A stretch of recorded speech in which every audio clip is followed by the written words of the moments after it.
There is a system that rewards bad behavior. Yes. That good people Yes. are not ready to combat toe to toe. That will continue to make us be like this. That was his own formation. Nigeria is He rewards, very yeah, paradoxical. Bad behavior like he this. rewards bad behavior. And so now, but people think that bad thing is good thing. If you're doing the right thing, it's either or there. Yes. It's not sharp. That's the next thing you will hear. Sad.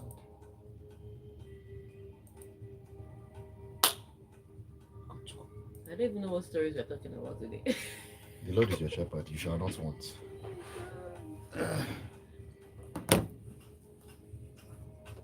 You want to sit down? That is weird. I haven't woken up my dad. All right, let's do this. All right, 16 minutes past 8 a.m. It's a Friday morning, a feel-good Friday morning. You're listening to the Smooth Breakfast on Smooth 98.1.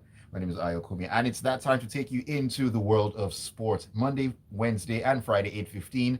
It's all about the locker room. Welcome along to the ride.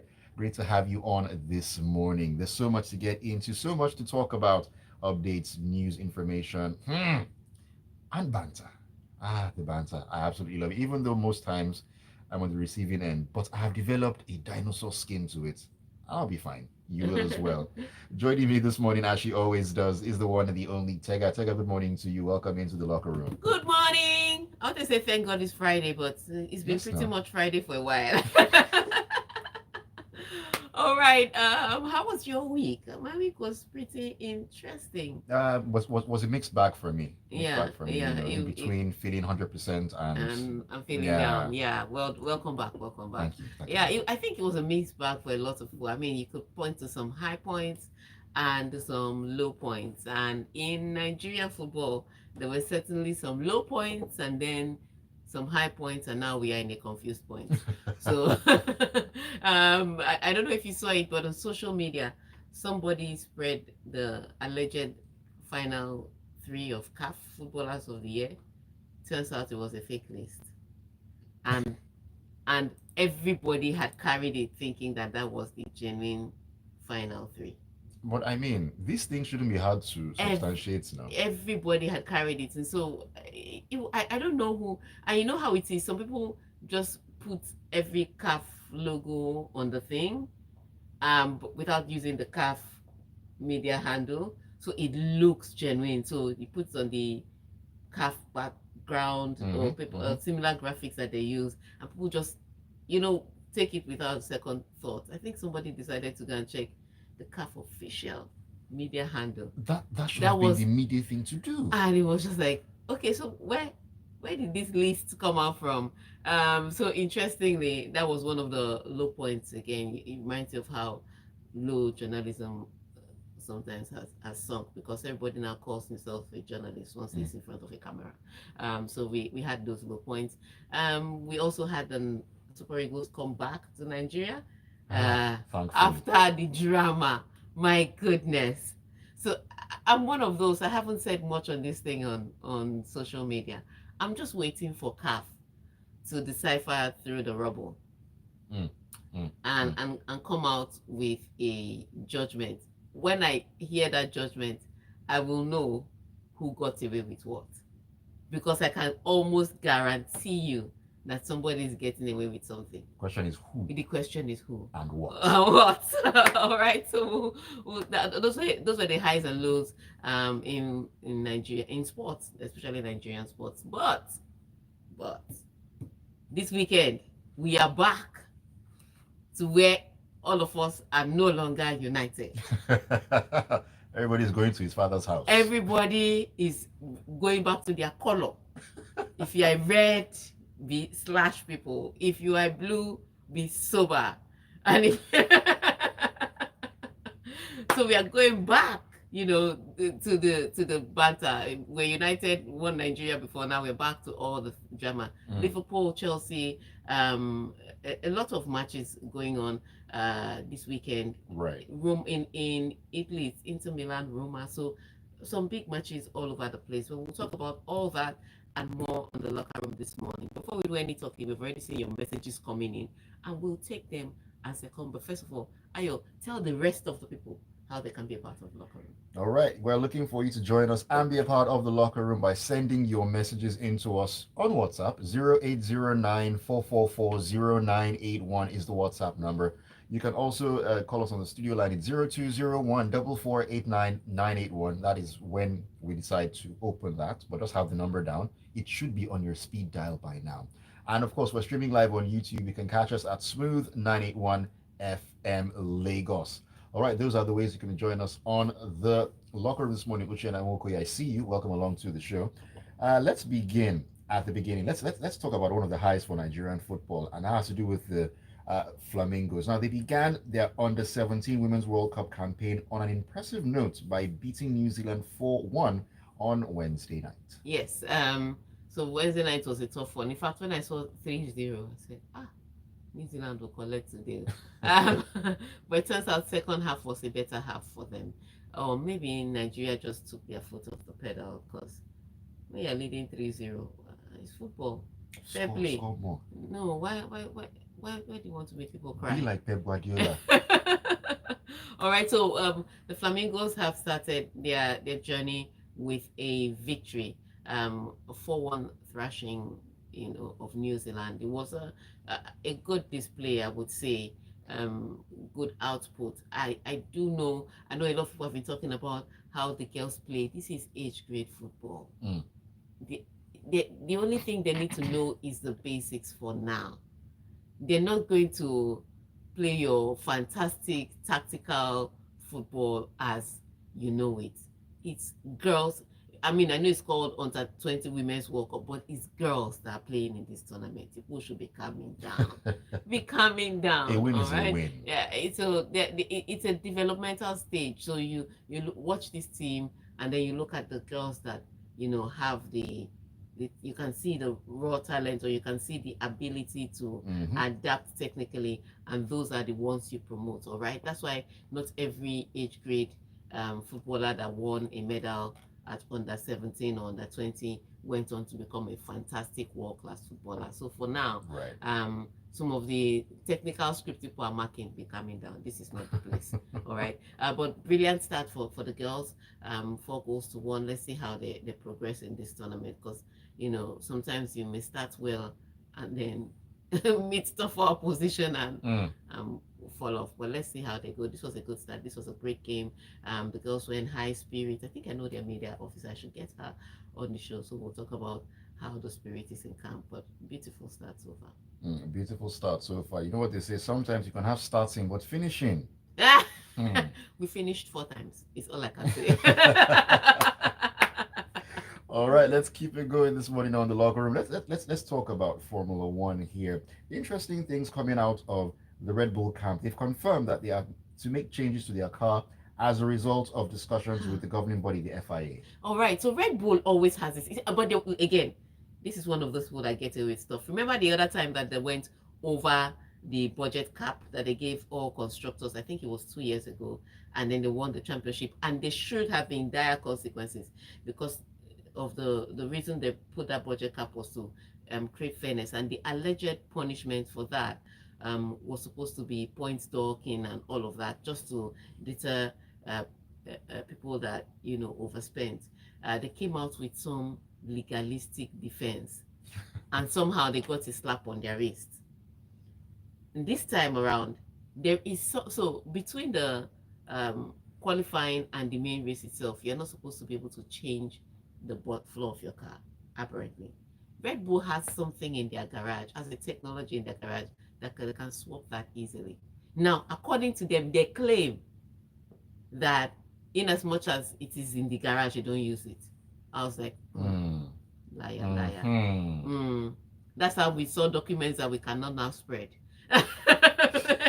Again, FIA now tells them to remove it.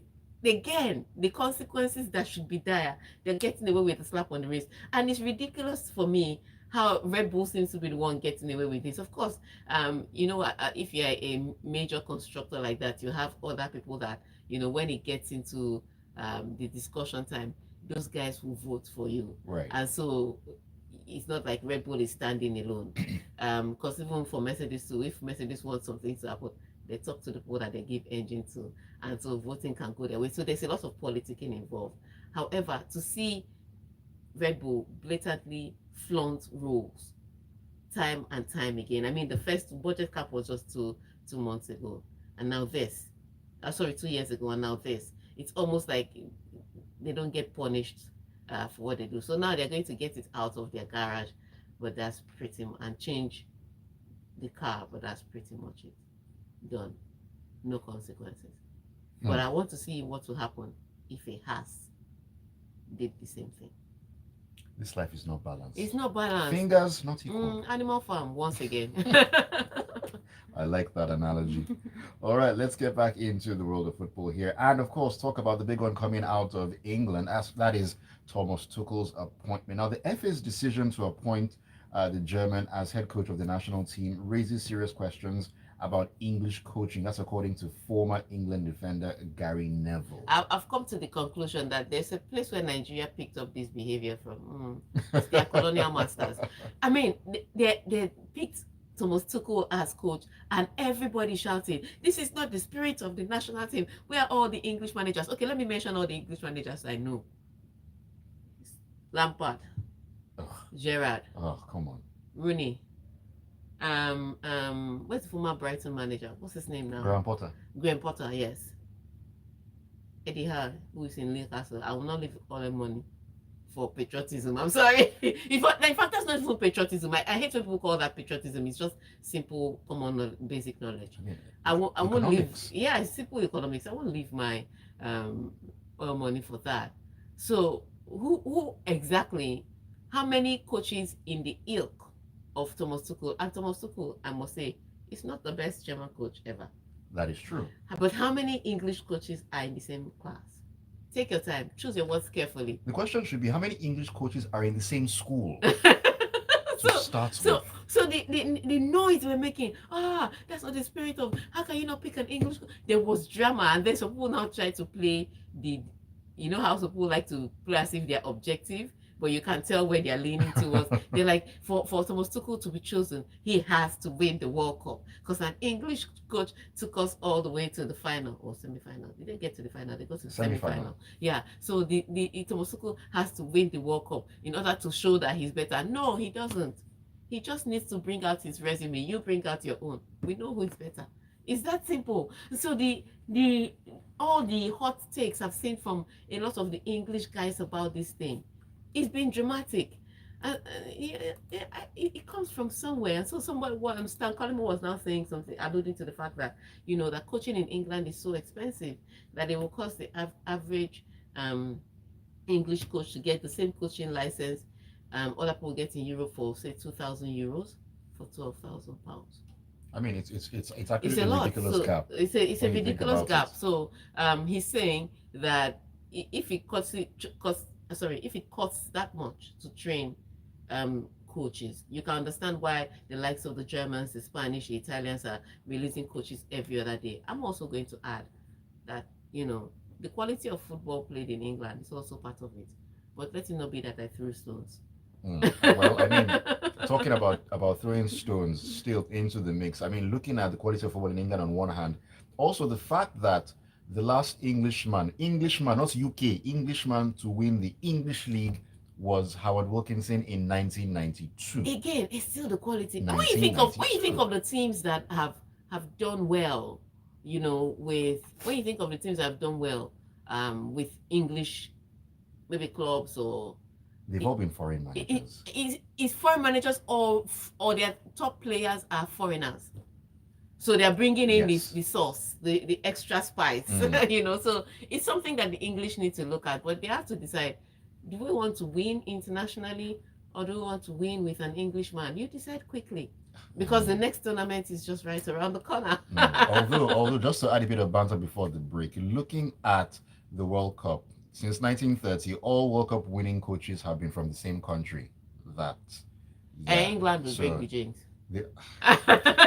All right, let's take a quick break. When we come back, we can see your messages, especially on YouTube, coming through, and we'll be running through them one after the other. Then they para. Ha! I never see. I used to think Nigerians were the only ones that do those things. Now I know where we got it from. It's not as if they went to go and bring they went to go and bring Lagerback. Garnacho or Lagerback. They're like, Thomas Tuchel, what happened to anonymous Graham James? Graham Potter that has been out of management for how many years Look, now? I understand why they're angry. Look, I understand why a Gary Neville will be angry. It's not like we're going to pick him for coach anyways. But come Error. on, they'll be Error. all right. They should not be alright too. They should not be alright. I mean, I think my grouse will picking foreign coach in Nigeria. If we can pick a good foreign coach and we pay him, because it's one thing to pick, it's another thing to pay, and we pay him, I won't lose any sleep. But as soon as we struggle locally, we're like, pick a foreign coach, and the foreign coach will now be one bottom barrel. you gotta pick Do you one. understand? Pick one more. Morufu the Do you understand? level. Do you understand? I'm just No like, offense to any Morufu out there. I'm just saying. But I mean, why come would on. you? If you want to eat, crab. What's that? If you want to eat frog, eat Eh, the one that has frog. egg. It's from your mouth. I heard it. You have to Let me pick be. him. So I think again, the English they'll be all right. But I don't think that Thomas Tuchel the seat's already hot. If he Like, mistakenly plays one way like this, He never starts work. we never start work. They're already marking his And script. that's the thing about England. English clubs. That's I remember when they did media it to circus. Capello. Hey, they wanted to kill us with Capello and Theo Walcott. That media circus. England. Once they mean you like this, it's finished. So do you come back with stories or Let's take one or two messages. It's already the first one that was asking a question. okay? All right, welcome back into the locker room. This is the Smooth Breakfast on Smooth 98.1. Love music, love life. Ayokunmi here. Tega also in with me on a Feel Good Friday morning, talking sports as we love to do. You can join us and get your thoughts in. We'd love to hear from you. WhatsApp is one way you can do that. It's on 0809 444 0981. YouTube, you can catch on the live stream and drop your comments. There are a couple already coming through. Smooth 981 FM Lagos is our handle out there on YouTube. Uchena Wokwe says the EPL is back again. Eric Ten Hag at the wheels, unfortunately. United needs to start winning games. The players should step up and stop ridiculing the club with poor performances. You're playing Brentford, who like to score in the first 90 seconds or something of games. Mm-hmm. And we love to concede, so there's that. LK Aderogba says the God of Abraham will do it for Chelsea this Sunday. I know Tega wants Chelsea to lose, but our headstrong will draw at Anfield. Okay. I wish you all the best. LK also says, is it true that Libya has been mandated to pay $10 No, there is million no for look. their treatment of Nigeria? Again, I saw that as well. and he after the person put it again, it was also irresponsible. Unfortunately, I know that name in the sports space. That's why I said unfortunately. I shouldn't be knowing people like that. But where the person that put it out actually said at the end of the post, that's what I want to see. That was very, well, like So you said, very it's irresponsible. very responsible. I mean, because using the calf Yes. background and all that. yeah, Come on. so people will just come in and read and not necessarily read through to the end, which is why you should read through too. That's your responsibility. He knew what he to was doing, always read clearly. through. So he knew what he was doing. He wanted his post to go viral. You know how it is, and so he posted like that. But there has been no decisions made yet, except UI fly that came out of the wall of the meeting of the committee that's supposed to sit on this, but no decision has been handed down yet. So don't believe any post you haven't seen. In fact, let me just tell you now, don't even look at your favorite social media sports people. Just make sure you check that it is the official CAF handle. That's all. That's all. That's what I'll be telling you now, because sometimes even your favorite sports journalists get it wrong. Mm. Indeed, they do. Okay, let me take one from WhatsApp. Emeka says, with the way the English mainstream media are criticizing the appointment of Thomas Tuchel, just watch any move he makes will be negatively scrutinized even if he wins. We talked about this. Yeah. Heat already. Heat. The English media are the worst. I just realized no English manager has won the EPL title, but they're worried about a German being their manager. It's like a dying patient crying about the category of doctor that he wants. Now, wow. I think 1992. Emeka, I Hmm. think I think we need to stop saying the English media because yes, they are the ones that are repeating, but they're just repeating what's happening in town. Hmm. So you need because every time small everything that happens now is media and a part of the media. I feel personally attacked. All right. So this is the mindset. This is the mindset, and there's Hmm. a reason why Brexit happened.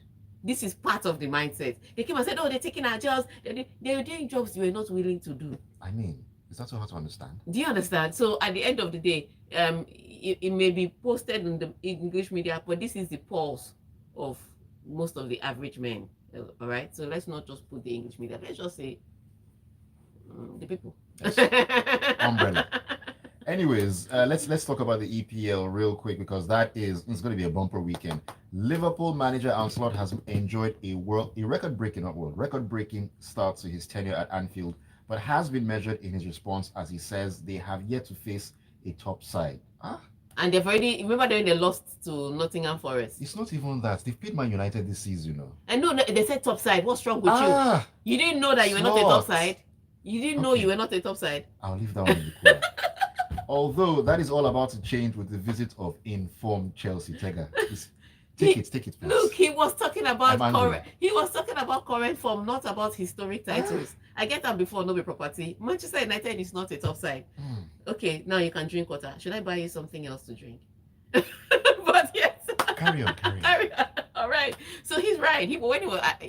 Manchester United fans are going to be mad now, but he wasn't shading you. He was looking at the table and saying we are yet to play people in this top side. He was not chasing you. He was not trying to abuse your legacy. All right, and it's true. And this is going to become an interesting conundrum because Chelsea have the players. I mean, they Hmm. have two busloads of players. I mean, So they have the players to execute three different kinds of formation. And that's what makes Chelsea interesting. And Maresca knows how to do it. Maresca is like that guy that knows how to use old steel for.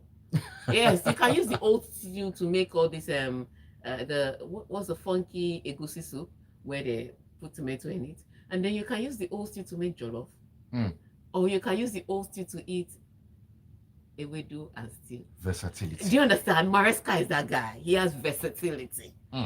Do you understand? So he knows how to use his busload of players. And so if he goes to Anfield, he can go to Anfield and say, you know what?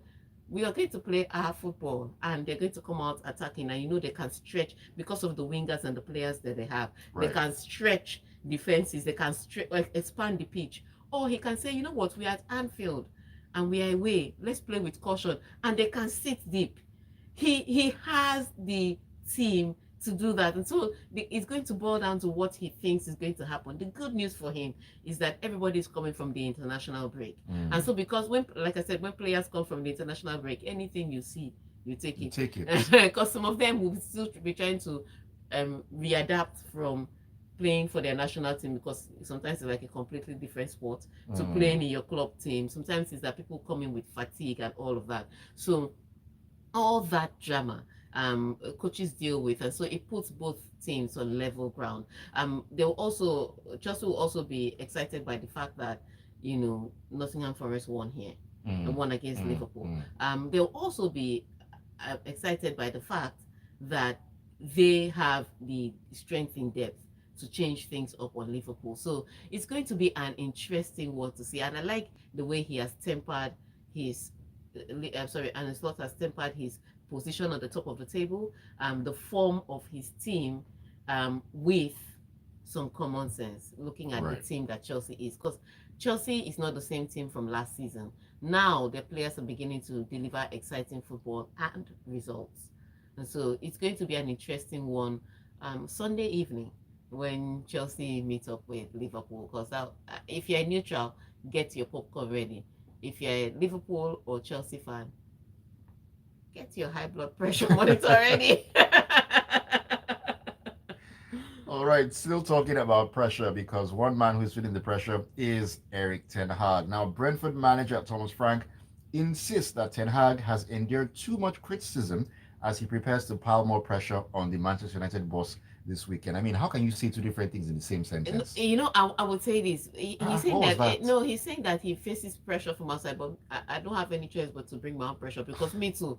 I'm hustling for my seat. Mm. I mean, as bad as Eric Ten Hag has been, they've not fired him, and they're not talking of firing him. As low as Brentford's expectations are, they fire coaches. So he has to save his own bread. But here's what's interesting: Manchester United tend to start matches slowly.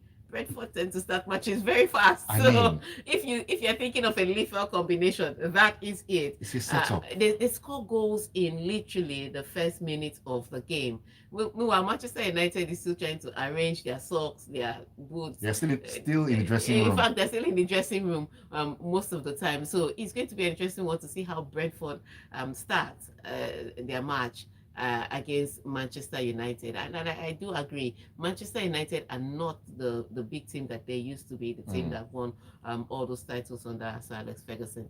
And this is a completely different kettle of fish. Brentford have the players that can run at Manchester United. I always talk about the legs for Manchester United at the end of the pitch. You take out Kobe Meno and you're almost playing pensioners, and that's where the part of the problem with And he's out of this game. yes, He's and out injured. of the and that's part of the problem with Manchester United because in English football you're talking pace, you're talking athleticism, and Manchester United struggle with that. So you look at the Brentford players. By the time Mbomo looks looks at either one of Casemiro or Ericsson, he doesn't even need to run at him. Just look at him. The competition is kind of over, and once he gets past the midfield, he's almost one-on-one with the goalkeeper, and that's where the problem for Manchester United is. So it's going to be a tough one for Manchester United. Let's see how Eric Ten Hag navigates this particular fixture. Let's see how he does. I mean, 2 wins from his first 7 league games. The pressure is definitely on. It's getting worse. Day by day. All right, let's head to the Serie A, where a big game is coming up this weekend. Although one man will be missing out, and that's Piotr Zielinski. He will miss Inter's fixture with Roma after the Serie A club said on Thursday that the Poland midfielder had picked up a thigh injury. Yes, and this is remember I told you that FIFA was being sued. FIFA was being sued for the number of matches that have been played now. This is one of the reasons. A lot of injuries so far. If you don't have strength in depth, then you are in huge trouble. Inter Milan have not found their title defense very exciting. They've had a mixed basket of results and performances. Right. And they're coming up against a Roma side who just fired their legend. De Rossi. De Rossi hired a new coach, won the next match, but they're still seeking results. So it's also it puts them on kind of a neutral ground. Now you'd say that because Inter Milan is a defending champions and they have a couple of players that can score goals, they have the upper hand in this. But remember, Lautaro Martinez is traveling all the way from South America, where he played a couple of games, scored a few goals here and there, but played a couple of games. So we have to look at fatigue, we have to look at jet lag, we have to look at all those things. And that's Definitely what we talk about when teams are coming back in from the international break. Where are your players coming from? Who are your players? If you have a lot of players that start for club and country, it means that there's more wear on tear, or there's more miles on their legs than on other players. So it's going to be a tricky one. I think this is one of those fixtures that Roma have the opportunity to feel good because of the Inter Milan team and the Inter Milan players. But then again, Inter Milan are not defending champions for nothing. So let's see how it works out for both teams. Let's see how. And on that note, let's just run through your messages. Indeed. All right, AY from Oniru says, congratulations to Thomas Tuchel on clinching that England job. On the other hand, Victor Boniface posted a picture of the bus that the Libyans brought to pick up the Eagles from the airport with the caption, Sakaba bus they brought to Carbon Carriers. I went back to check that movie, and truly that bus was an exact replica. My goodness. I guess Victor Boniface is an old soul, deep down. Tayo says, Tega, you forgot to mention the floppy Gary Neville in the long line of unsuccessful. I forgot. We can't even count him. We can't even count him. Very forgettable manager. Manager, as it were. Now, these guys are all critics. Less coaching action. I'm not sure what you meant there. If Klopp was appointed, I'm sure Carragher would be quiet. They should sit down and plan like they did with their youth scheme. Agumiade Ridwan says, Good morning, Smooth FM honorables. Thank you. I feel honorable. Long time Tega the Tiger. I don't mind all England ex-players. They love criticizing. They are not providing quality coaches as a country. Gary Neville thought we'd forgotten his horror show when he was coaching Valencia. All of them just cho cho cho. Never show working. Taya says, pressure in or out. In ETH, we trust. Anybody that gets him sacked is the enemy of good football. Yes, and it's the enemy of a good family. All right, let's run through some messages from YouTube. And let's start with Big Mayo. Big Mayo says, people of Emergency Summer, TGIF, why are so-called England legends angry that they didn't get an Englishman? They should have used the same energy to fight for mediocrity. Sorry, Englishman. Yeah.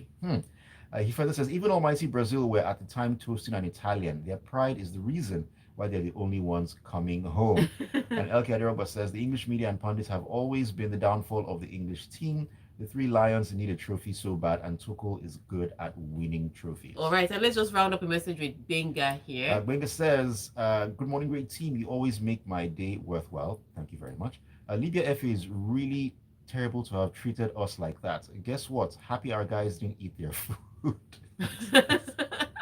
On that note, want to say thank you for sending in your messages to WhatsApp and to YouTube, and for streaming us live on YouTube. Yes, I sat down today because week has been a little tough for me. And thank you for tuning in to Smooth 98.1 FM to listen to The Locker Room. Till I come your way again on Monday, pray that your team is not fodder for banter. Amen. Amen. All right, Tega, thank you for coming through as always. Have a great weekend. And thank you, Lagos, Nigeria, and the entire world for joining us on The Locker Room. Keep it tuned to Smooth 98.1. Lagos Talks comes up at 9. Don't go anywhere.